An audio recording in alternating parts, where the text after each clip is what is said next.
Hello दोस्तों, मैं Sarla Yadav SY Hindi platform channel पर एक बार फिर से आप सभी का हार्दिक अभिनंदन करती हूं।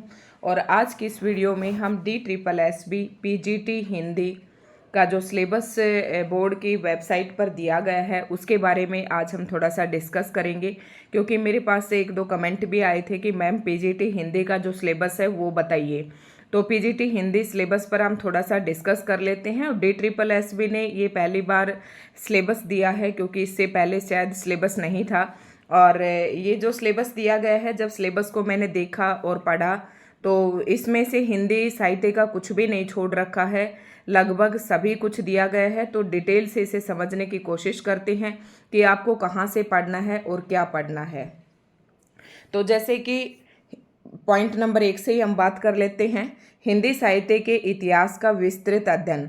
अगर आपको TGT हिंदी का सिलेबस के बारे में डिस्कशन चाहिए तो इसके ऊपर मैंने एक वीडियो बनाकर अपने SY हिंदी प्लेटफॉर्म चैनल पर डाल रखी है, तो उसे भी आप डिटेल से समझने का प्रयास करें। TGT हिंदी का मैंने आज से 1-1.5 महीने पहले डाल दिया था, आपको मिल जाएगा, वहाँ से देख लेना। और PGT हिंदी का आज हम चर्चा करेंगे, जो कि रिसेंटली डाला गया सिलेबस है। तो देखते हैं पहले ही भाग में आपको क्या करना है। तो वैसे अगर मैं मोटे तौर पर बताऊं तो हिंदी साहित्य को 4 भागों में बांटा जाता है। एक तो आपका आदिकाल, ठीक है, दूसरा भक्ति काल, फिर तीसरा आता है रीतिकाल और फिर आता है आधुनिक काल। तो ये चारों ही काल जो बच्चा, जो स्टूडेंट इनको डिटेल से पढ़ लेता है, अच्छे से पढ़ लेता है, तो ये जो सारा सिलेबस है ये कवर हो जाता है। क्योंकि आधुनिक काल के अंदर गद्य और पद्य दोनों खंड आ जाते हैं। फिर भी हम इस सिलेबस को बताएंगे, नहीं तो वीडियो बड़ी हो जाएगी। यहीं से हम देखते हैं पॉइंट नंबर 1, हिंदी साहित्य के इतिहास का विस्तृत अध्ययन। मतलब हिंदी साहित्य के इतिहास को वही 4 कालखंडों में बांटा गया है जो मैंने अभी आपको बताया, तो उसका आपको विस्तृत अध्ययन करना है। वहाँ आपसे कुछ भी प्रश्न पूछ सकते हैं। तो आप पहले तो एक बार सरसरी नज़रों से ये देख लें कि सिलेबस जो है छोटा नहीं है, बहुत बड़ा सिलेबस है और टॉपिक वाइज दिया गया है, बहुत अच्छे तरीके से दिया गया है।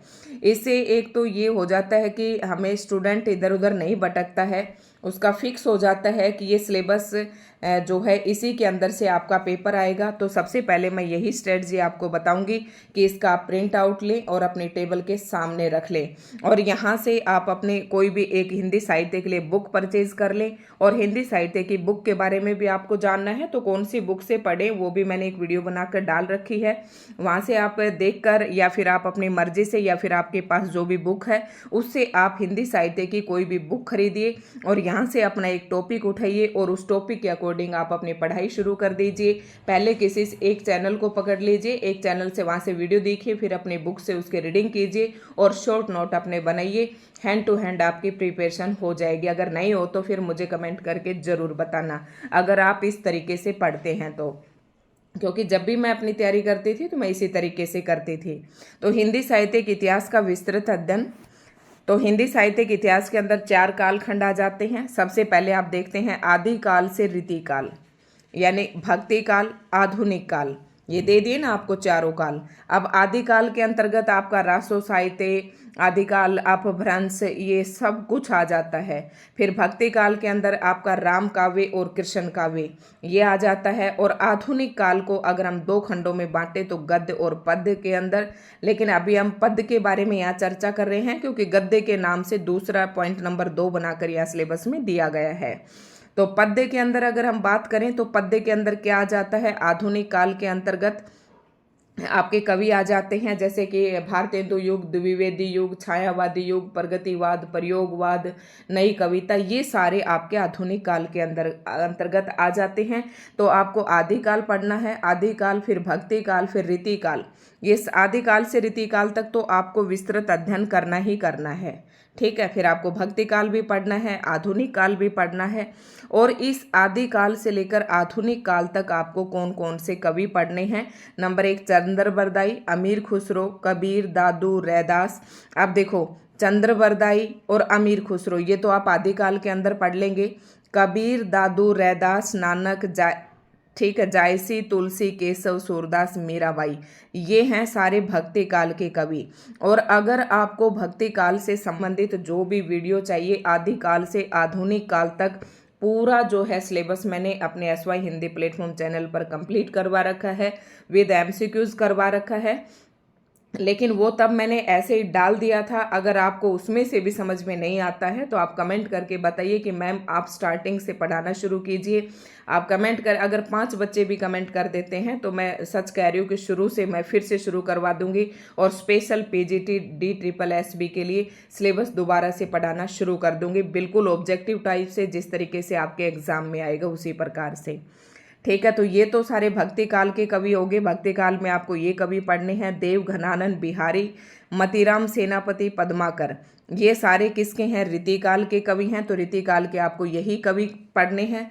लेकिन मैं ये कहती हूँ कि इसके अलावा अगर आपके कोई एक आध कवि और बच गए जो हमने करवा रखे हैं, आप ये मत समझना कि केवल जो ये 6 नाम यहाँ पर दे रखे हैं इन्हीं से संबंधित क्वेश्चन पूछेंगे।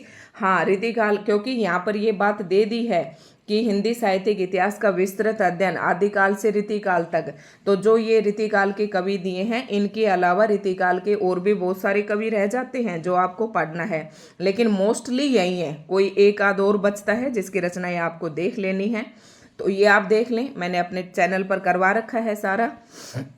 उसके बाद मैंने बताया ना, सबसे पहले आप इसका PDF लीजिए, आप अपना प्रिंट आउट निकलवा कर अपने सामने रखिएगा। फिर आप एक एक उठाइए कि आदिकाल से मैंने प्लेलिस्ट बना रखी है, फिर भक्ति काल की प्लेलिस्ट बना रखी है, रीतिकाल, आधुनिक काल, इनकी आपको अलग अलग हर काल की प्लेलिस्ट आपको मिल जाएगी मेरे चैनल पर। ठीक है, तो आप चैनल को अभी से सब्सक्राइब कर लें ताकि हर वीडियो का नोटिफिकेशन आप तक पहुँच जाए। और अभी मैं पढ़ा ही रही हूँ, हमारा चल ही रहा है अभी। ठीक है, आगे आता है भारतेंदु। यहाँ से लेकर आपका आधुनिक काल के कवि शुरू हो जाते हैं। भारतेंदु हरिश्चंद्र के बारे में आपको पढ़ना है। बद्री नारायण चौधरी, प्रेमघन, महावीर प्रसाद, श्रीधर पाठक, हरिओद, मैथिली शरण गुप्त, जयशंकर प्रसाद, महादेव वर्मा, पंत, निराला, नरेंद्र शर्मा, केदारनाथ अग्रवाल, नागार्जुन, मुक्तिबोध। अब देखो, आधुनिक काल के अंतर्गत मैंने आपको क्या बताया। यहाँ से अगर हम बात करें तो आधुनिक काल पहला भारतेंदु युग से शुरू होता है, तो ये भारतेंदु युग के कवि दे दिए। उसके बाद द्विवेदी युग आता है, तो ये महावीर प्रसाद द्विवेदी दे दिया, और इन्हीं के समकालीन ये सारे कवि दे दिए। ये सारे द्विवेदी युग के कवि हैं यहाँ तक। उसके बाद आप द्विवेदी युग में इनकी रचनाएं लिख लें। मैंने एक एक अलग अलग नाम से पढ़ा रखा है कि भारतेंदु युग, ये द्विवेदी युग, और उसमें आपको इन सभी कवियों की रचनाएं मिल जाएगी। और उस रचना के सामने उन रचनाओं की विषय वस्तु, महत्वपूर्ण तथ्य भी मैंने उनके सामने ही करवा रखे हैं। तो रचनाएं आप अच्छे से याद कर लें। उसके बाद भारतेंदु युग हो गया, द्विवेदी युग हो गया, महावीर प्रसाद द्विवेदी, ये इन्हीं के नाम पर पड़ा है, द्विवेदी युग। तीसरा युग आता है छायावादी युग। तो छायावादी युग के महादेव वर्मा, पंत और निराला, ये 3 कवि दे रखे हैं। लेकिन इसके अलावा जयशंकर प्रसाद, ये रे जयशंकर प्रसाद, यहाँ से शुरू हो गया आपका ये छायावादी। तो छायावाद के 4 ही मान स्तंभ है, जयशंकर प्रसाद, महादेव वर्मा, पंत और निराला, तो ये चारों दे दिए। तो छायावादी युग आपको पूरा पढ़ना है, और इनसे संबंधित जो महत्वपूर्ण पंक्तियाँ जो कुछ भी है वो सब मैंने अपने चैनल पर डाल रखा है। नरेंद्र शर्मा, केदारनाथ अग्रवाल, नागार्जुन, ये सारे प्रगतिवादी कवि हैं। मुक्तिबोध, नेमचंद, प्रभाकर, गिरजा कुमार माथुर, अज्ञे भवानी, धर्मवीर शंभुनाथ, ये सारे आपके प्रयोगवाद के कवि हैं, प्रयोगवाद के कवि हैं। तो सारे वाद मैंने आपको बता दिया, भारतेंदु युग, द्विवेदी युग, प्रगति और प्रयोगवाद, छायावादी युग, यहाँ तक ये सारे आपको आधुनिक काल के अंतर्गत आपको पढ़ने हैं। इनकी कवि सारे पढ़ने हैं, इनकी रचनाएं पढ़नी हैं। अगर आप और इसके अलावा ना पढ़ें तो कम से कम जो यहाँ पर कवि दे रखे हैं इनकी रचनाएं, इनसे संबंधित आप सारी बातें जान लें। उसके बाद आगे आता है गद्य साहित्य का विस्तृत अध्ययन। अभी मैंने बताया गद्य के अंदर आपको क्या पढ़ना है। गद्य के अंदर आपको निबंध, कथा साहित्य, कथा को मतलब कहानी कहते हैं, कहानी साहित्य, उसके बाद उपन्यास, कहानी, नाटक, एकांकी, रेखा चित्र, संस्मरण, यात्रा वृत्तांत, आत्मकथा, जीवनी, पत्र, डायरी, आलोचना, रिपोर्टाज। अब अगर इसकी मैं करूं बात अपने चैनल पर आपके सिलेबस की, तो ये सारा मैंने रिसेंटली करवाया है, 1-2 महीने के अंदर ही मैंने सारा सिलेबस करवाया। तो ये कंप्लीट आपको मेरे चैनल पर मिल जाएगा। और उसके बाद आपको पॉइंट नंबर 2 भी कंप्लीट मेरे चैनल पर रखा हुआ मिलेगा। आप सीधा सर्च कीजिए कि संस्मरण, आप एक बार चैनल की विजिट कीजिए और प्लेलिस्ट वीडियोज़ में देखिए। ज़्यादा वीडियो नहीं है, आप वीडियो में देखेंगे तो आपको एक एक एक एक मिल ही जाएगी, अदरवाइज आप प्लेलिस्ट चेक कर लें। तो ये जो है रेखा चित्र, एकांकी यात्रा, इनका मिल जाएगा गद्य साहित्य की अन्य विधाएं, या फिर आपको डायरेक्ट मिल जाएंगे। आप पीछे 10 15 या 20 दिन की वीडियो आप चेक कर लें, वहाँ पर ये सारे आपको मिल जाएंगे। प्लेलिस्ट बना रखिए, प्लेलिस्ट जरूर चेक करें। नेक्स्ट पॉइंट नंबर 3 आता है काव्य साहित्य पर आधारित 3 प्रश्न सप्रसंग व्याख्या। काव्य साहित्य पर आधारित 3 प्रश्न आपसे पूछे जाएंगे। वो 3 प्रकार के प्रश्न किस प्रकार के होंगे? एक तो सप्रसंग व्याख्या वाला प्रश्न होगा, दूसरा भाव सौंदर्य और तीसरा शिल्प सौंदर्य। अब ये नहीं कि आपको लिखने के लिए दिया जाएगा सब्जेक्टिव फॉर्म में, ये आपसे इसी प्रकार के, जैसे कि भाव सौंदर्य का कोई प्रश्न पूछ लिया या शिल्प सौंदर्य से पूछ लिया, जैसे कि फलाना कवि ने किस प्रकार के अलंकारों का प्रयोग किया है, फलानी पंक्ति में कौन से रस का प्रयोग किया गया है, तो ये शिल्प के अंतर्गत आ जाते हैं। तो इस 3 प्रकार के प्रश्न पूछे जाएंगे, सप्रसंग व्याख्या, भाव सौंदर्य और शिल्प सौंदर्य। और ये तीनों प्रकार के प्रश्न किन किन कवियों से पूछे जाएंगे, तो ये सारे कवि दे रखे हैं जो अभी तक हमने पढ़े हैं, वही सारे आ जाते हैं। आदिकाल से लेकर, जैसे कि अमीर खुसरो विद्यापति ये आदिकाल के हो गए, कबीर, दादू, रैदास, नानक, जयसी, तुलसी, केशव, सूरदास, मीराबाई, रसखान, ये सारे भक्ति काल के कवि हो गए। देव, घनानंद, बिहारी, मतीराम, सेनापति, ये यहाँ पर हो गए रीति काल के कवि। उसके बाद ये आधुनिक काल के, फिर महावीर प्रसाद थे द्विवेदी युग के, ठीक है। और ये महादेव वर्मा पंत से लेकर ये आपके छायावादी युग के कवि, सारे वही कवि हैं। प्रगतिवाद और प्रयोगवाद के ये सारे कवि आगे। इन्हीं कवियों की कविताओं की किसी से आपसे सप्रसंग व्याख्या, मतलब ये कविता किसने लिखी है, इसका भाव क्या है, ठीक है, इसी प्रकार के आपसे प्रश्न पूछे जाएंगे इन्हीं की कविताओं से संबंधित। उसके बाद आता है, तो मतलब लगभग अगर कहें तो एमए तक के पाठ्यक्रम में पढ़ी उपरोक्त लेखकों और कवियों की प्रसिद्ध रचनाएं। अब देखो यहाँ पर ये भी लिख दिया, तो आपका कुछ भी नहीं छूटता है। जो मैंने वीडियो डाल रखे हैं आप डिटेल से देखें और अपनी तैयारी करें, ठीक है। सप्रसंग व्याख्या एवं आशय स्पष्टीकरण पर आधारित विषय परक प्रश्न। अब सप्रसंग व्याख्या एवं आशय स्पष्ट कीजिए, जैसे कि आपको कोई पंक्ति दे दी और उसका आशय दे दिया, चार पॉइंट्स में दे दिया कि कौन सा सही है, इस प्रकार से पूछ सकती हैं। या फिर विषय परक प्रश्न हो सकते हैं, या भाषा शैली पर आधारित प्रश्न हो सकते हैं। और वो प्रश्न किससे संबंधित होंगे? भारतेंदु, रामचंद्र, प्रेमचंद, जैनेन्द्र कुमार, हजारी प्रसाद द्विवेदी, धर्मवीर भारती, रामविलास शर्मा, निर्मल वर्मा, रेणु, फणीश्वरनाथ रेणु, कृष्णा सोपती, भीष्म साहनी, शेखर जोशी, विष्णु खरे, ममता कालिया। तो इन से की संबंधित आप इन की रचनाएं तो आपको सारी पढ़नी है, ठीक है। अब फणीश्वरनाथ रेणु के उपन्यास भी हैं, ठीक। फणीश्वरनाथ रेणु के, निर्मल वर्मा के उपन्यास है, रामविलास शर्मा के आलोचनात्मक कृतियां भी हैं। तो ऐसे बहुत सारी हो जाते हैं। हजारी प्रसाद द्विवेदी जी के निबंध भी हैं और उपन्यास भी हैं, ठीक है। तो सारी रचनाएं अगर आप एक एक वीडियो करके देख लेंगे तो ये सारे क्वेश्चन आपके अपने आप हो जाएंगे। कवियों और लेखकों के व्यक्तित्व एवं कृतित्व है, ये औतित्व नहीं है, कृतित्व होगा। कृतित्व का मतलब ये उनकी रचनाएं, उनके व्यक्तित्व के बारे में, यानी उनका जन्म स्थान, शिक्षा दीक्षा, जैसे व्यक्तित्व दिया जाता है माता पिता, इस प्रकार से। और उनकी कृतित्व मतलब उनकी रचनाएं, इस पर आधारित एक प्रश्न जिसके 5 भाग होंगे, यानी कि प्रश्न एक ही होगा लेकिन उसके 5 भाग हो जाएंगे। 5 प्रश्न आपसे पूछे जाएंगे। और वो प्रश्न किस प्रकार से होंगे? लेखकों के जीवन परिचय हो सकता है, उससे संबंधित प्रश्न हो सकता है, एक साहित्यिक रचना एवं भाषा शैली पर आधारित ये प्रश्न होंगे, ठीक है। ये कवि वही होंगे जो आपने ऊपर अभी देखे हैं। उसके बाद आपका व्याकरण का पोर्शन चल जाता है। तो व्याकरण के अंदर शब्द विचार एवं शब्द भंडार।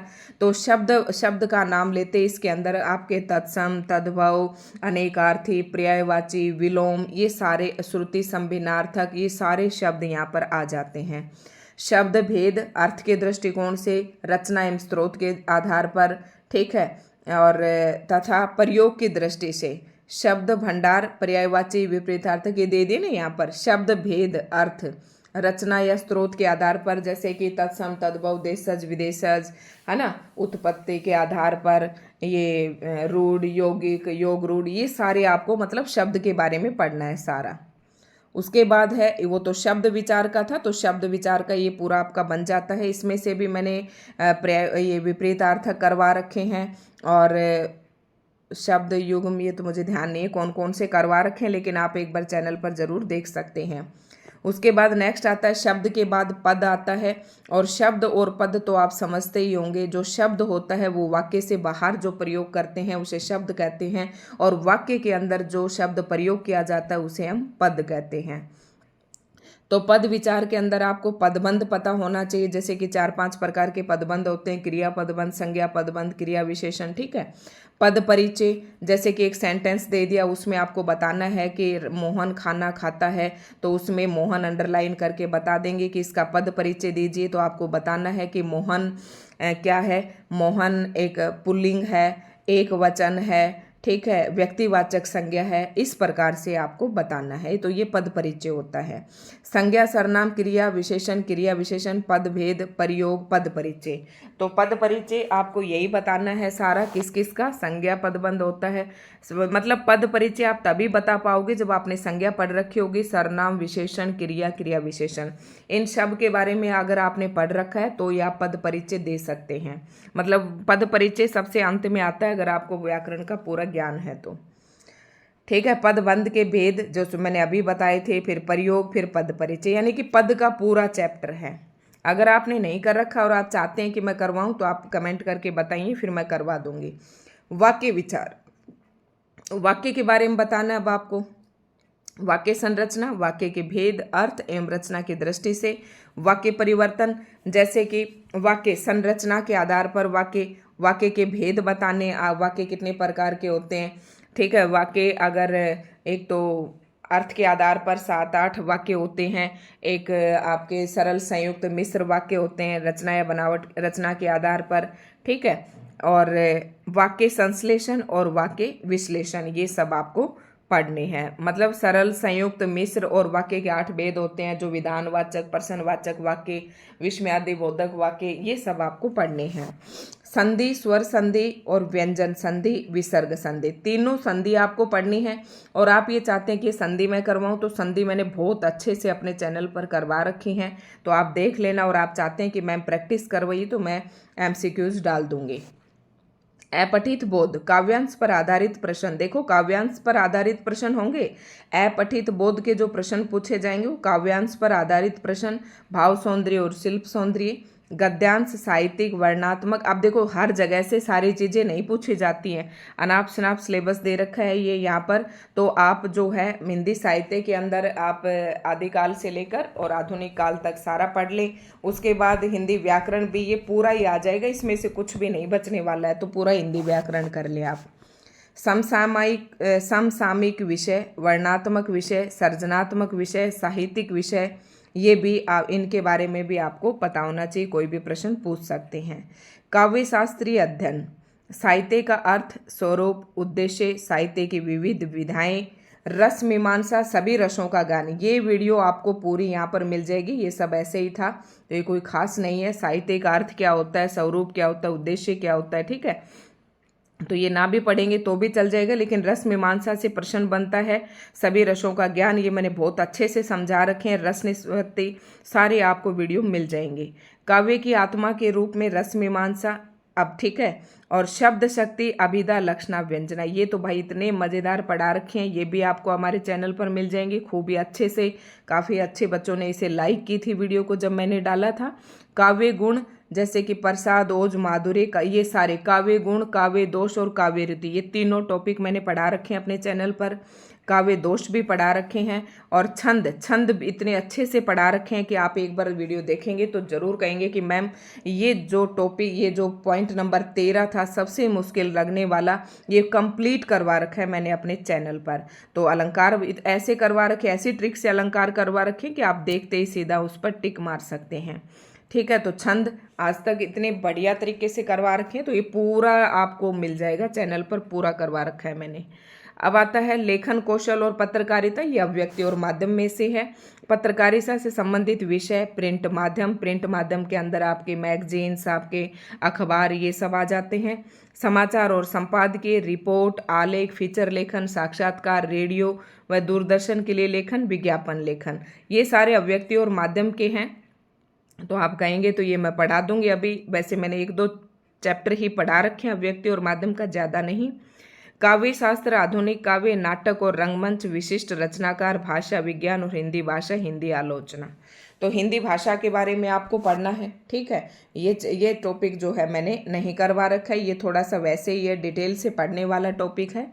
और ये अगर मैं डालूँ तो बात करूँ तो सारा का सारा मैंने सिलेबस अपने चैनल पर करवा रखा है। फिर दूसरा topic of syllabus teaching education and methodology, ये उसका सिलेबस दे रखा है आपको। Learning and teaching, language across the curriculum और understanding discipline and subject, gender, school and society, pedagogy of school subject और knowledge and curriculum, assessment for learning, creating an inclusive school, childhood and growing up. और ये कुछ topic है drama and art in education, childhood and growing up, ये 10 topic हैं। तो ये आपके हैं सिलेबस के अंतर्गत सारे दिया हुआ है। ये सिलेबस है टीचिंग एजुकेशन एंड मैथडोलॉजी का, ठीक है।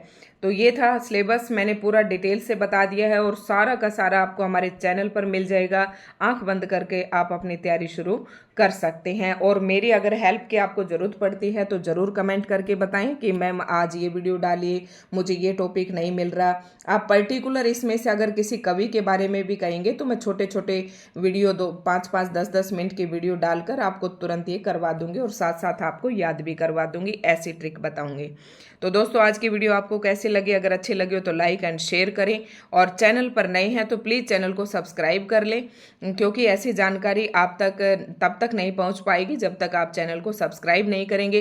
क्योंकि चलते फिरते आप यूट्यूब चला रहे, आपको मेरा चैनल मिला, आपने वीडियो देख ली, लेकिन थोड़ी देर बाद आप भूल जाएंगे कि ये कौन सा चैनल था। अगर आप उस चैनल को सब्सक्राइब कर लेते हैं तो जैसे ही मैं वीडियो डालूंगी आपके पास नोटिफिकेशन आएगा। अगर आपकी इच्छा हो तो आप नोटिफिकेशन को देखिए, अदरवाइज रहने दें। तो ये था आज की इस वीडियो में। धन्यवाद।